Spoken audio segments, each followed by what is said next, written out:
My virtual family dinner will consist of Black people whose name I have gotten from my local soup kitchen and invited them for dinner. I live alone and my children live in other states, so I wanted to invite people who are less fortunate than me.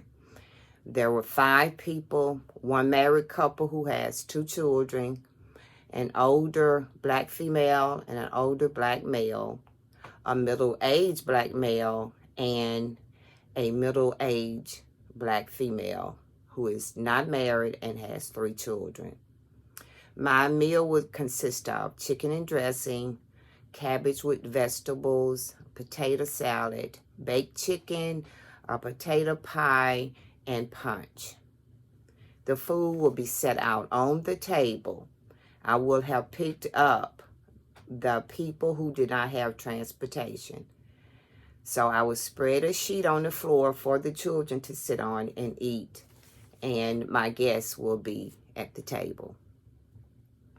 I will begin with asking someone if they would like to pray over the food. If I get no volunteers, then I will pray myself.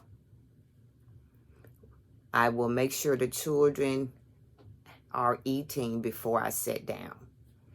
After the meal, I will ask if there's anyone who would like to have words or would like to ask that we pray for them or any type of special request. The parents of an 8-year-old boy asked that we help them pray for their son because they had recently moved here and he did not like his school. He wanted to go back to his original school where his friends were.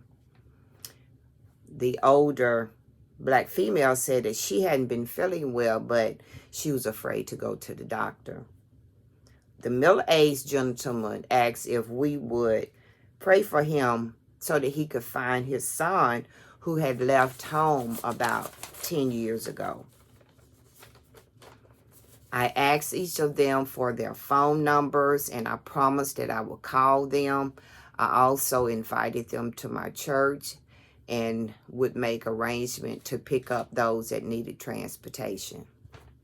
I later called the parents of the 8-year-old boy and asked if they had talked to his teachers or to the school counselor.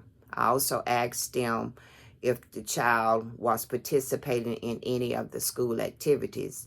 That way he could get to meet other children and maybe make friends.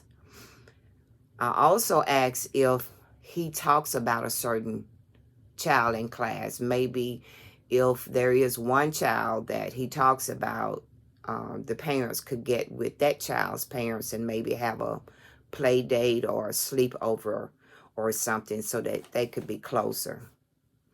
I later found out that the older female who had been not feeling well and was afraid to go to the doctor was because she didn't have any health insurance. I told her about a health clinic in our area that accepted people who didn't have an income. I also told her to let me know if she needed medicines once she did visit that clinic, and I will try to find some assistance for her in order to pay for her meds. I also told her about the GoodRx card because I use it to get my medicine. I specifically asked the gentleman who wanted to find his son if he would go to church with me one Sunday. I have a brother at church who works for the police department, and he may be able to help this gentleman with resources as to, how he could find his son. And I also asked him if he would go to church with me one Sunday. He smiled and said he would love to go, but he didn't have decent clothes. I told him that the brother that would help him with resources to find his son was about his size, and I'm sure he would be glad to give him some clothes that he could wear to church, and he could also pick him up. The single mother said that she was so stressed out and she felt like she couldn't go on any longer. I asked if she had asked for help from her family and friends, and she said they all think she's a super mom, and they really don't know what goes on at her home. The money she gets from welfare barely pays the rent and her bills. She doesn't work because she can't afford daycare since her children aren't old enough for school. She wants to make a better life for her girls, but she doesn't know how. She also wants to get her GED. I advise her to talk to her relatives because she may be surprised to how willing they would be to help her. Someone may volunteer to watch them while she go to the library to get information on taking courses to get her GED or to even take the exam for her GED. She could also check with local daycare centers to see if they have some type of governmental assistance that could help her to get her girls into daycare. And after she gets her GED, I told her she could also use resources at the library to apply for jobs online. The girl's dad was helping with her income situation, but he got picked up on old warrants and is in jail for several months because he couldn't afford to pay his fines.